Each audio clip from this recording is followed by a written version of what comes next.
Assalamualaikum warahmatullahi wabarakatuh.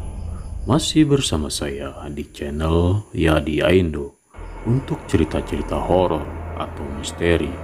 Yang baru bergabung di channel Yadi Aindo, jangan lupa like, subscribe, komen, dan tombol notifikasinya agar mendapatkan video-video terbaru dari channel Yadi Aindo.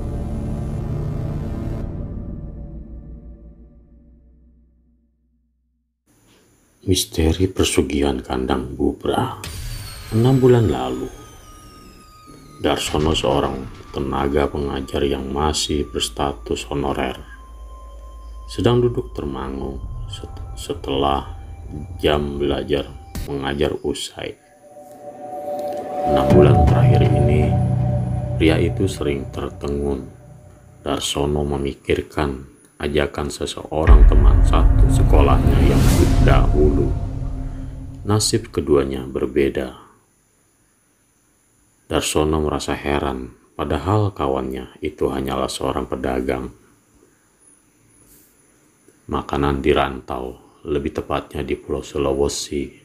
Dan setiap 6 bulan sekali, kawannya itu pulang kampung yang membuatnya tercengang. Kawannya mengajak serta anak-anak dan istrinya. Di saat itulah keduanya reunian, membahas banyak hal, termasuk kesulitan finansial yang membelit Darsono. Adalah topik mereka setiap bertemu. Karena semenjak kecil keduanya memang kawan baik. Toh, kamu ini kok usaha warung makan saja, tapi kok setiap 6 bulan bisa pulang kampung, mengajak anak istri dan keluarga besar pula, seperti orang liburan. Emangnya omset kamu itu berapa perharinya? 6 bulan lalu, Darsono bertanya pada Suroto, teman baiknya yang sekarang sudah hidup mapan. Darsono memang tidak melihat dengan mata kepala sendiri bagaimana kesuksesan Suroto di Pulau Sulawesi. Akan tetapi, dengan kemampuan setiap per 6 bulan kembali berkunjung ke Pulau Jawa, mengajak serta orang-orang yang ingin ikut, walau hanya untuk sekadar jalan-jalan dan bisa merasakan naik kapal laut dan pesawat. Tentulah sebagai bukti bahwa Suroto orang yang sukses dengan usaha warung makanan yang digelutinya di pulau itu. Halah, kok bertanya begitu, Dar? Ayo ikut ke Sulawesi kalau begitu, biar kamu bisa merinci sendiri. Suroto menjawab dengan candaan, sembari mencicipi kopi buatan istri sahabatnya itu. Memang setiap pulang ke Jawa, Suroto selalu mengunjungi rumah Darsono. Darsono pun mengulum senyum, padahal dirinya bukan bercanda, tapi kepo berat. Namun, bukan iri atas pencapaian sang sahabat. Terkadang lewat berbincang-bincang ringan, kesuksesan itu bisa menghampiri kita seperti saat ini. Darsono pun mencari tip dan trik dari sahabatnya. Makan saja susah, kok mau ikut kamu jalan-jalan ke sana? Toh, apa yonda istriku ngamuk? Darsono menimpali ucapan kawannya tadi. Sembari mencicipi kopi di teras rumah, keduanya duduk berbincang mengalir natural. Suroto menyentuh pundak sahabatnya. Dirinya pun turut prihatin. Darsono tidak memiliki apa-apa terkecuali sawah satu kedok 10x30. Itu saja pemberian orang tuanya. Rumahnya masih berdinding bambu, sungguh miris, jauh tertinggal dengan rumah-rumah di sebelahnya yang rata-rata merantau. Saya bingung menjelaskannya. Yang penting kan kamu lihat sendiri, kalau aku bisa pulang setiap 6 bulan. Anak-anak sama istriku juga kelihatan kalau suaminya ini orang sukses. Suroto menghentikan ucapan yang sejenak, lalu melihat Darsono yang terkekeh atas ucapannya yang dirasakan menyindir. Loh, anak istri itu kan cermin kesuksesan suaminya toh. Kalau kamu mau, ayo ikut. Tidak perlu mikir tiket, pulang pergi tak belikan, imbu Suroto, mematahkan anggapan sahabatnya hanyalah sebuah candaan. Darsono membalas tatapan kawannya lalu kembali melontarkan pujian. Kowe hebat. Setelah itu Darsono pun menerawang jauh. Pujian tadi pun membuat Suroto jumawa. Hahaha, itu yang ikut sekarang selain anak buah juga tetangga rumah. Jadi kamu bisa mikir sendiri. Opo iyo urusan keuangan kok mau laporan sama kamu? Suroto memperjelas. Memang 6 bulan lalu pria itu pulang berombongan. Bukan hanya para karyawannya saja, akan tetapi tetangga sebelah rumah yang ingin ikut serta. Semua diajaknya bersama-sama naik kapal laut. Sekalian untuk liburan itu katanya. Ya, hahaha. Ya, bukan begitu. Aku ingin minta tipnya supaya tidak susah begini. Mosok kamu tega lihat teman sebangkumu ini hidupnya susah begini, terus melarat, terus capek aku toh. Darsono mengeluh. Sungguh itu benar-benar dari paru dan hatinya yang terdalam. Suroto mengingsut hingga duduknya merapat dengan kawannya itu. Kemudian kembali disentuhnya pundak Darsono. Bertanya berarti berniat. Jika aku menjawab, berarti kamu harus ikut. Terdengar penuh penekanan ucapan Suroto tadi. Darsono menatap lekat wajah Suroto. Dirinya belum tahu apa maksud ucapan tadi. Maksudnya piye toh? Sejenak Suroto geming. Tapi ia sangat tahu bahwa sahabatnya itu tak ada yang perlu ditutupi. Jika ada yang bertanya seperti ini, tentunya sudah jalan takdir. Berarti Suroto harus menunjukkan jalannya. Seperti itulah aturannya. Ayo ikut aku ziarah. Jawaban singkat barusan masih saja belum dimengerti oleh Darsono. Ziarah? Tanyanya sembari menatap lugu. Iya, kita ziarah. Nanti setelah itu, kamu akan tahu. Wes toh, jangan banyak bertanya. Percaya saja sama aku. Suroto menjawab kebingungan sahabatnya. Kapan? Besok, tanya Darsono. Yo ndak toh Dar. Ada hari tertentu, ndak asal bisa berangkat. Kalau iyo, nanti kamu tak ajak. Kalau tidak, aku tidak mau bagi-bagi tips. Kendati pun sebenarnya aku itu tidak tega lihat kamu melarat begini. Wong rumah kiri kanan sudah jadi tembok. Dindingmu masih gede bambu begini. Darsono justru mendapatkan cibiran di akhir kalimat Suroto. Pembicaraan saat itu pun menguap begitu saja. Sebenarnya jika besok tentulah Darsono bisa, karena ia tidak punya tugas mengajar. Jarak ziarah dari tempat mereka tinggal cukup jauh. Sementara dirinya harus mengisi mata pelajaran dan juga mengambil beberapa les yang sudah terlanjur disepakatinya. 6 bulan terasa begitu cepat. Kini sang sahabat sudah kembali berkunjung. Tidak tanggung-tanggung, Suroto mengajak serta rombongan jauh lebih banyak ketimbang 6 bulan yang lalu. Menurut cerita orang sekampung yang tinggal di pulau yang sama dengan Suroto, usaha warung makan yang digeluti sahabatnya itu semakin sukses. Dan Suroto sudah melebarkan sayap dengan membuka usaha toko grosiran khusus pakaian yang diambilnya langsung dari Pulau Jawa. Itulah sebabnya semua karyawannya diajak untuk liburan sembari sekalian mengambil barang dagangan langsung dari konveksi yang sudah menjadi langganannya. Seperti biasanya, ketika sudah reda rasa lelah setelah menempuh perjalanan jauh, Suroto selalu mengunjungi Darsono seperti malam ini. Pria yang bisa dinilai dari penampilannya saja sudah seperti bos itu bertamu. "Assalamualaikum." "Waalaikumsalam." Darsono menjawab salam yang sang sahabat. Lalu saling berpelukan. Keduanya lantas memilih berbincang-bincang di teras. Adalah tempat favorit mereka sembari menikmati dinginnya angin malam. "Bagaimana? Sepakat?" Suroto bertanya melanjutkan pembicaraannya 6 bulan yang lalu. Darsono tertegun, ia memutar otak.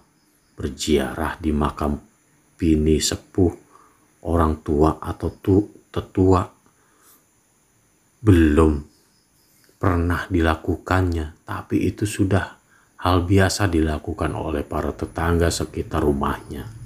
Entah kenapa, Darsono tidak pernah tertarik begitu juga dengan istrinya. 10 menit kemudian Darsono menatap lekat wajah Suroto. "Kapan?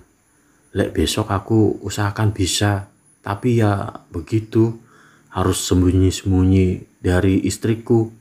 Besok itu aku libur, pas tanggal merah pisan." Baru saja Suroto akan menjawab, tiba-tiba seorang perempuan datang dengan 2 gelas kopi. Dengan terpaksa Suroto hanya menggumam tadi.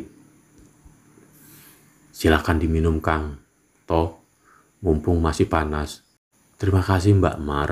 Suroto menjawab ucapan Mariati tadi. Mariati adalah istrinya Darsono. Perempuan itu melirik penuh intimidasi ke arah sang suami. Selalu saja setiap Suroto bertamu, Mariati menaruh curiga, tetapi jelas dari gestun tubuhnya itulah sebabnya tadi Suroto terdiam ketika perempuan itu mendekat. "Iyo, besok pas Jumat pon." Ciri pengabdi persugihan. Mariati tidak sudi mendengarkan pembicaraan sahabat suaminya itu. Suroto selalu saja kalau datang memamerkan kekayaannya. Menurut Mariati terlalu congkak. Sedari tadi Mariati menunggu suaminya untuk makan malam, sementara sang anak sudah tidak sabar menunggu. "Mak, bapak mana? Aku sudah lapar." Ucap bocah laki-laki itu sudah sedari tadi memainkan sendok di atas piring kosong. Sabar, masih berbincang-bincang dengan temannya. "Ya sudah, kalau begitu Bagas makan duluan," kata Mariati pada anaknya. Bagas adalah anak Mariati dan Darsono. Setelah menikah cukup lama mereka hanya dikaruniai 1 orang anak. Rasa syukur tak terkira. Penantian panjang akhirnya diberi kesempatan dan kepercayaan juga oleh Allah Subhanahu wa Ta'ala. Mariati mengusap lembut rambut cepak sang anak lalu mengisi piring kosong tadi.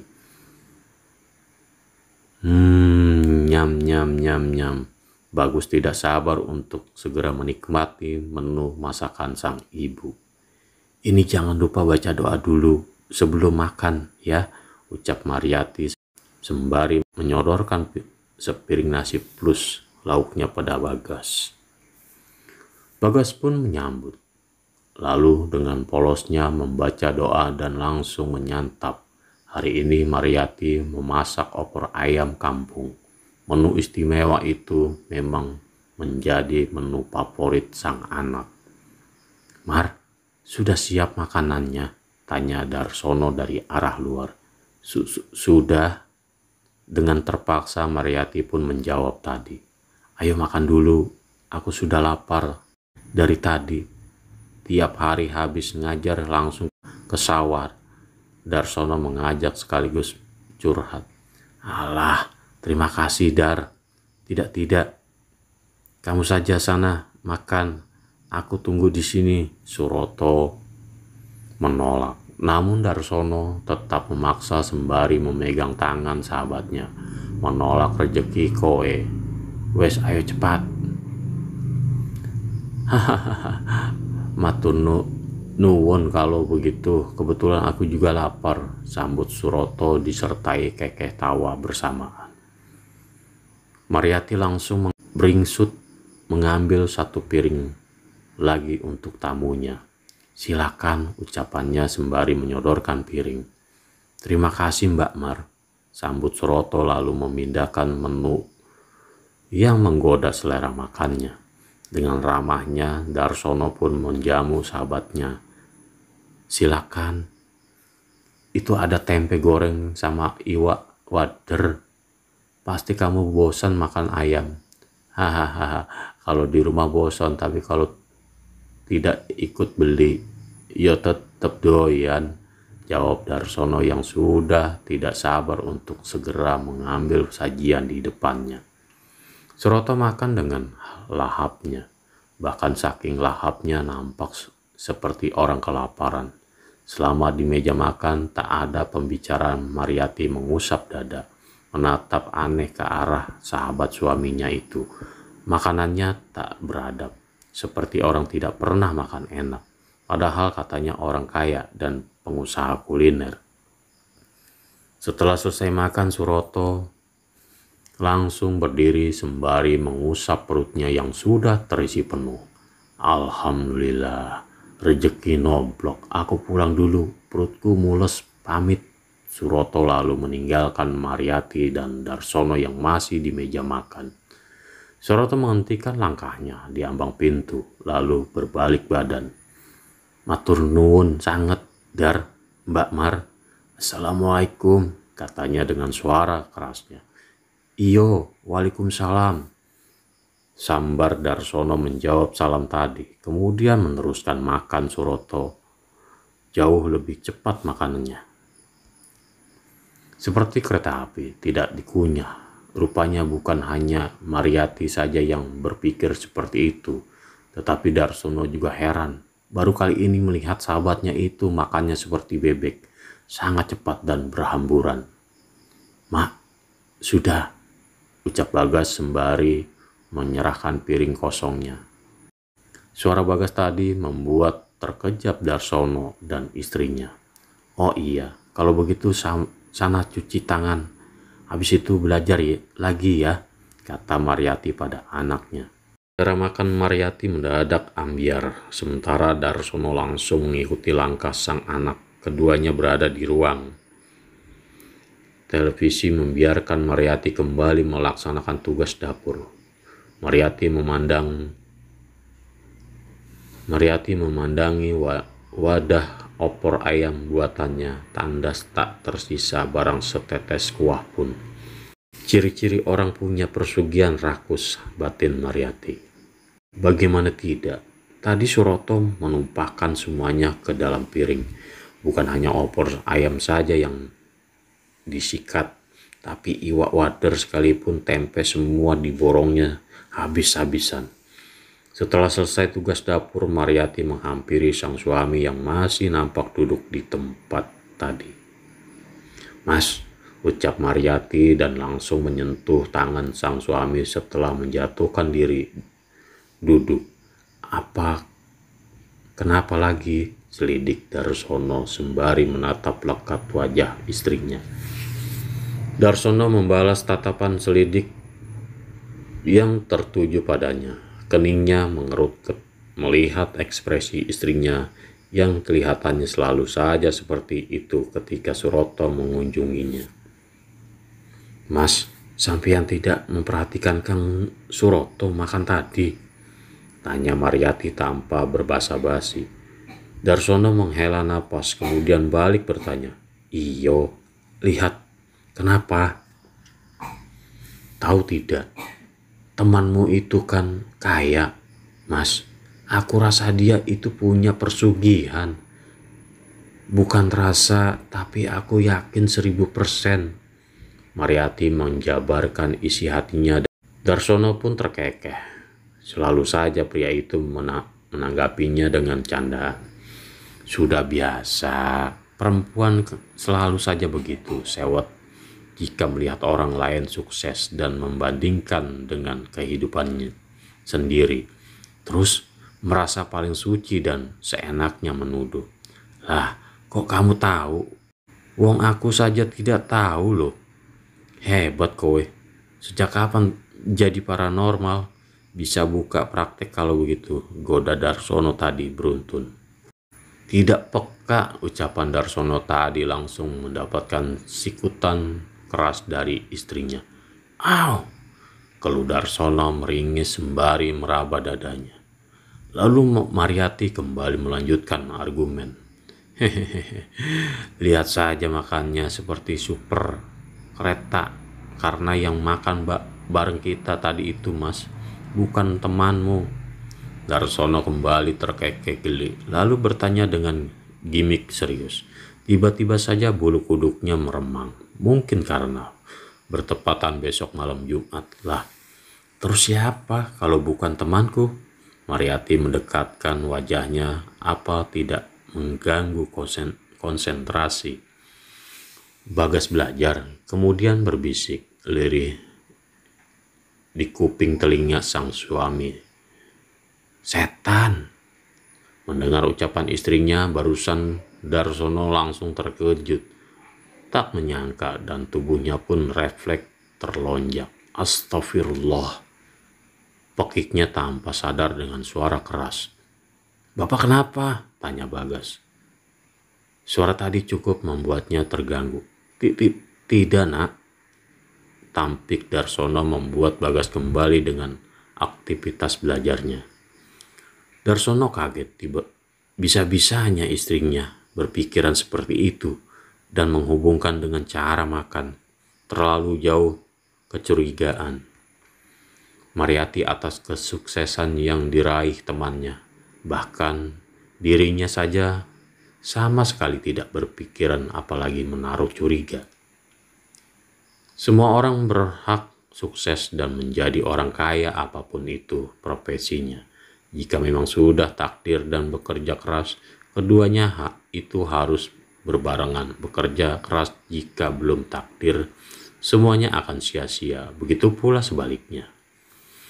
Semenjak dulu Darsono berpegang teguh hal itu. Itulah sebabnya dirinya termasuk tipikal pria pekerja keras. Walaupun gaji honorer tidak seberapa, tetap saja dijalaninya pekerjaan mulia itu. Entah sampai kapan Darsono akan bertahan dan diangkat menjadi PNS. Toh, masih ada sedikit sawah yang bisa menopang kebutuhan mereka. Kendati pun tak ada lebihnya seperti tetangga sekitarnya, pikir Darsono selama ini. Tidak pernah merasa iri karena rata-rata tetangganya yang sukses itu pergi merantau dan berusaha berpindah profesi, dagang misalnya. Dan rata-rata profesi itu membuat mereka cepat sukses. Tidak hanya pasrah sebagai petani murni sepertinya. Itulah sebabnya Darsono banyak mengorek informasi pada temannya, karibnya itu. Darsono tidak bosan minta tips dan trik dari Suroto agar bisa berdagang untuk kedepannya jika punya modal. Walaupun sebenarnya ini melaksanakan diri karena Darsono tidak punya basic sama sekali untuk memulai cara berdagang supaya bisa sukses. Alah, kowe ini selalu saja sujon, tukang gibah, omel Darsono. Enak saja kenyataannya dia rakus, sanggah Mariati tanpa beban. Gara-gara rakus terus punya persugihan, ulik Darsono heran akan pikiran sesaat sang istri. Bukan hanya rakus, orang punya persugihan itu pelit untuk dimakan sendiri, apalagi untuk orang. Tapi kalau makan di rumahnya orang, rakus, lanjut Mariati semakin tak berarah. Pelit katamu, Suroto itu ngajak pulang tetangganya bukan siapa-siapanya, itu katamu pelit. Bela Darsono geram juga akhirnya. Pokoknya Mas jangan terlalu akrab sama Kang Suroto, nanti jadi pengabdi persugihan juga, tegas Mariati. Walaupun susah, tak ingin tersesat dalam lingkar tipu daya setan, apapun iming-iming yang menyilaukan matanya. Darsono beringisut lalu memilih untuk meninggalkan sang istri. Wes, ngomongin apa ini? Tidak jelas. Aku mau tidur duluan. Capek, pamitnya kemudian. Malas menanggapi ocehan tidak bermutu. Ujungnya nanti akan membandingkan dengan kehidupannya sendiri, merasa paling bersih. Sesampainya di dalam kamar, Darsono memutar otak bagaimana caranya besok agar dirinya bisa ikut Suroto berziarah. Karena tidak mudah meminta izin kepada sang istri jika jujur mengatakan pergi bersama Suroto, tentu tak akan didapatkannya restu itu. Hanya ziarah di makam bisa menjadi sukses. Aku harus optimis, batin Darsono sembari membayangkan dirinya kembali menjadi orang kaya raya, lalu terbuai dalam nyenyak tidur hingga bermimpi. Tapi terasa begitu nyata. Ada apa kiranya kok termenung terus? Seorang pria tua dengan janggut putih panjang terjuntai itu bertanya. Entah dari mana datangnya pria tua dengan tatapan teduh dan suara magis itu dari tadi berasal. Dengan cengkok Jawa yang masih begitu kental bertanya tadi, suaranya terdengar mendamaikan dan membius lupa orang-orang yang merasa ingin hidup bergelimbang harta, hingga membuat Darsono tidak mampu menjawab, tapi batinnya mampu mengutarakan apa yang sangat diinginkan dalam hidup yang hanya sekali ini. Pria tua tadi tiba-tiba saja muncul bersamaan dengan datangnya asap putih seperti kabut tebal, lalu menipis dan pria tua itu pun berjalan mendekati seorang pria dari kalangan bangsa manusia. Darsono sedang termenung di bawah sebuah pohon besar yang menjadi tempat petilasan tembung boyo. Pria tua tadi mengenakan pakaian ala bini sepuh, abdi dalam kerajaan Jawa zaman dahulu, dan nampak jelas menaruh iba pada sosok bangsa manusia yang tulus mengadukan nasibnya. Bangsa manusia, Darsono pun langsung terkejut ketika melihat sosok pria beraura magis sudah berada di depannya, lalu duduk bersebelahan dengannya. Apa yang kamu inginkan, Darsono? Pria tua tadi kembali bertanya, kendati pun sudah tahu akan apa yang diinginkan oleh bangsa manusia itu. Pertanyaan itu membuat Darsono terkejut. Bisa-bisanya di tempat ini ada orang yang mengenalinya, bahkan tahu dengan namanya, padahal banyak orang di sebelah sana sedang melakukan ziarah makam dan dirinya tidak mengenali satupun, apalagi pria yang bertanya barusan. Tanpa pikir panjang dan nama pria tua itu, Darsono pun menjawab apa yang menjadi niatannya sampai terbawa tidur tadi. Aku ingin kaya, Mbah. Ingin sukses, aku ingin cepat jadi PNS, ingin bisa menuruti kemauan anak dan istriku. Saat berbicara, Darsono langsung menyentuh kedua ujung tangan pria tua di sampingnya sebagai bentuk sungkem. Sembah sujudnya, Darsono benar-benar berkata tulus dari dalam hatinya yang terdalam. Darsono ingin menjadi seorang kepala rumah tangga yang bisa membanggakan, yang bisa dibanggakan, bahkan hingga tinggal nama pun nantinya tetap dibanggakan oleh anak keturunannya, sudah berhasil menjadi orang kaya dan sukses. Setelah Darsono menjawab, pria itu pun langsung mengangguk, lalu melempar tatapan ke arah satu makam sangat sederhana yang tepat berada di samping keduanya duduk. Makan itu tepat di samping sebuah makam kuning, tampak gundukan tanah di atasnya. Sejenak Darsono melirik ke arah itu dan bisa membaca nisan batu di atas tanah datar dikelilingi batu-batu berukuran kepalan tangan orang dewasa. Nampak sudah berlumut batu-batu itu sebagai dinding pembatas antara makam satu dan yang lainnya. "Mbah Karso," batin Darsono. "Apa Mbah bisa membantuku?"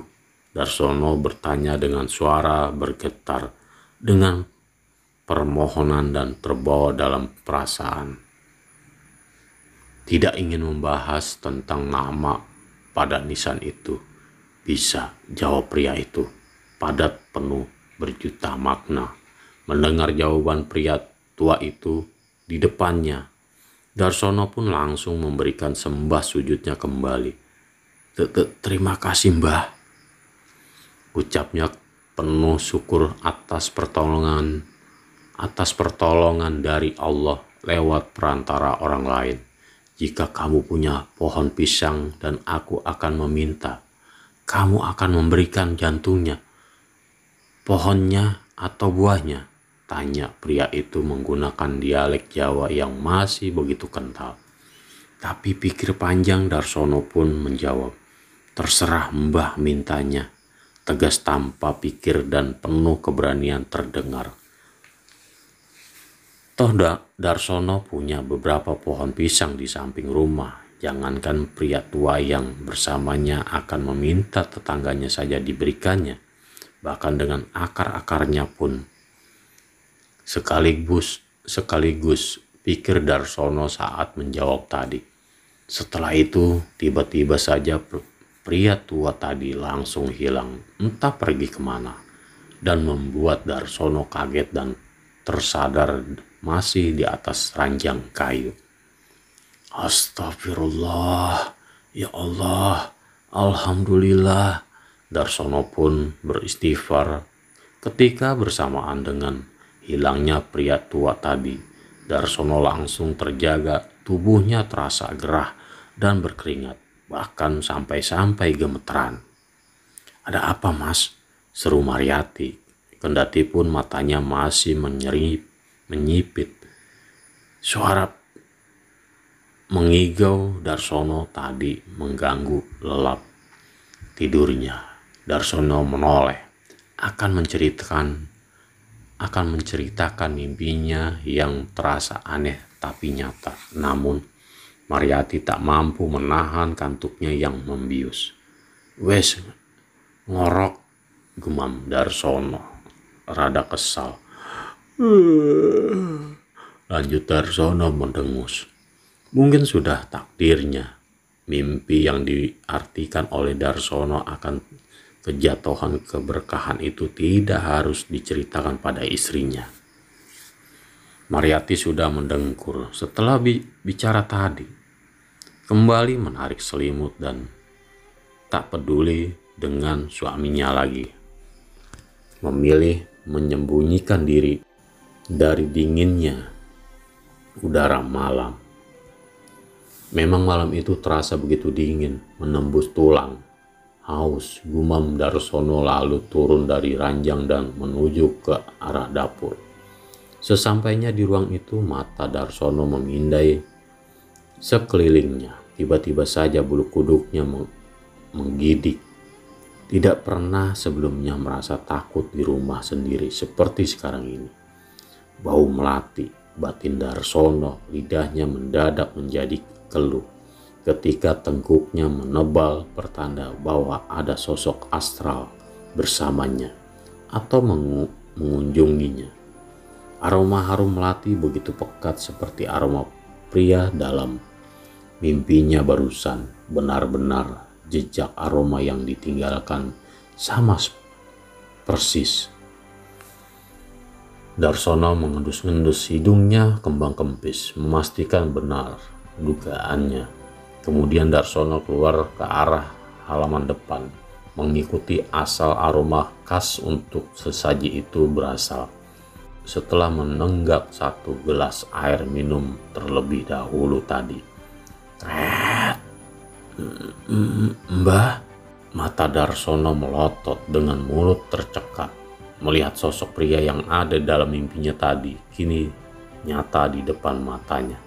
Pria tua dengan dandanan khas Jawa itu hanya mematung, tak ada interaksi apapun.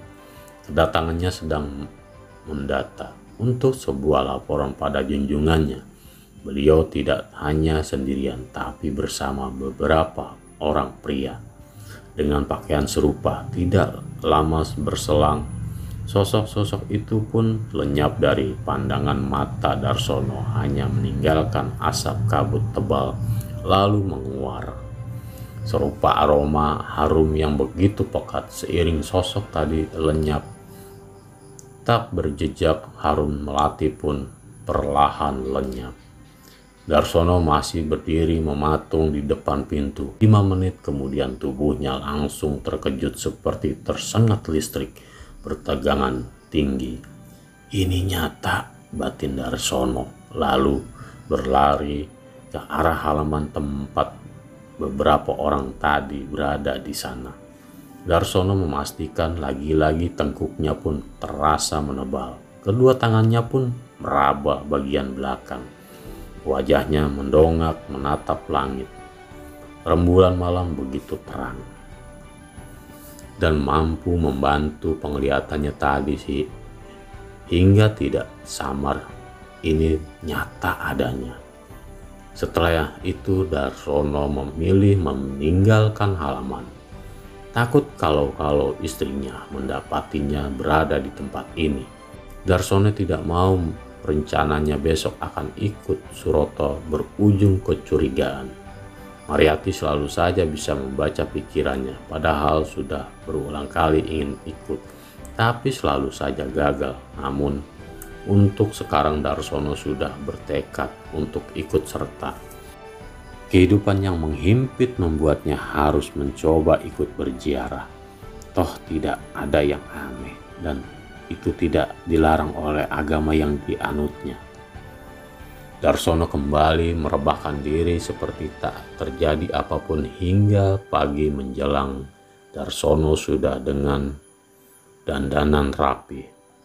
Mau kemana? Tanya Mariati. Darsono tersentak kaget. Ada urusan. Darsono hanya menjawab singkat pertanyaan sang istri tadi, lalu menyibukkan diri agar tak diketahui gelagatnya. Darsono mencoba menyembunyikan kebohongan yang disembunyikannya rapi. Di balik kedua retina gelapnya, memang kepergian Darsono untuk mengikuti Suroto tidak sepengetahuan istrinya. Karena pria itu tahu benar bagaimana sifat sang istri, kendati pun cerewet, tidak pernah menuntutnya lebih pada dirinya, apalagi membandingkan dengan kekayaan tetangga. Jika ingin kaya, terus berbuat macam-macam dalam arti melakukan persugihan, Mariati tidak tertarik sama sekali. Begitu juga dengan Darsono. Hidup di dunia hanya sekali dan tidak lama, ibaratnya hanya mampir minum, itu kata Mariati. Namun tidak bagi Darsono, berbeda definisi. Hidup yang hanya sekali ini, sebagai kepala rumah tangga, dirinya harus membuat bangga dengan cara mencukupi semua kebutuhan anak istrinya. Dan Darsono semakin terkekang dengan tekad kuatnya itu akhir-akhir ini. Hanya anak satu saja tidak akan mampu memberikan lebih. Kehidupannya stuck di tempat. Hal ini jadi cambukan baginya, ingin mengikuti jejak Suroto. Toh hanya rutin melakukan berziarah. Setiap 6 bulan sekali sudah terbukti kawannya itu bisa sukses, tidak karuan. Lah mas, sampean ini ditanya jawabannya yang jelas, kenapa? Urusannya apa? Kembali Mariati mengulik tanya sembari mendekati sang suami yang sibuk dengan sepatunya, lalu membenahi tas ransel di punggungnya. Darsono menghela napas, lalu saja perempuan itu menekannya. Aduh, mau fotokopi buku untuk anak-anak sekolah, Mar. Lumayan untuk tambahan. Nah, begitu jawabannya. Jelas, sambar Mariati tanpa menaruh kecurigaan. Memang sudah biasa Darsono mengambil pekerjaan tambahan dari sekolah. Lumayan, setiap satu buku dia mendapatkan keuntungan dari pihak pemilik fotokopi langganan. Hati-hati, cepat pulang kalau sudah selesai urusannya. Ibu Mariati sebelum melangkah pergi meninggalkan suaminya. Sepertinya aku agak lama, soalnya sekalian mau ke toko sablon. Tujuanku belum pasti, masih nego-nego harga. Dari sablon ke toko sablon lainnya, Darsono mengatur alibinya hingga terlihat begitu natural. Tak ada kecurigaan berlebihan dari Mariati karena memang suaminya selalu mengambil job seperti itu. Lumayanlah, ada uang tambahan walaupun sedikit. Yang penting halal dan barokah, itu yang tertanam di hati perempuan sederhana itu. Oh iya, hati-hati pokoknya ya.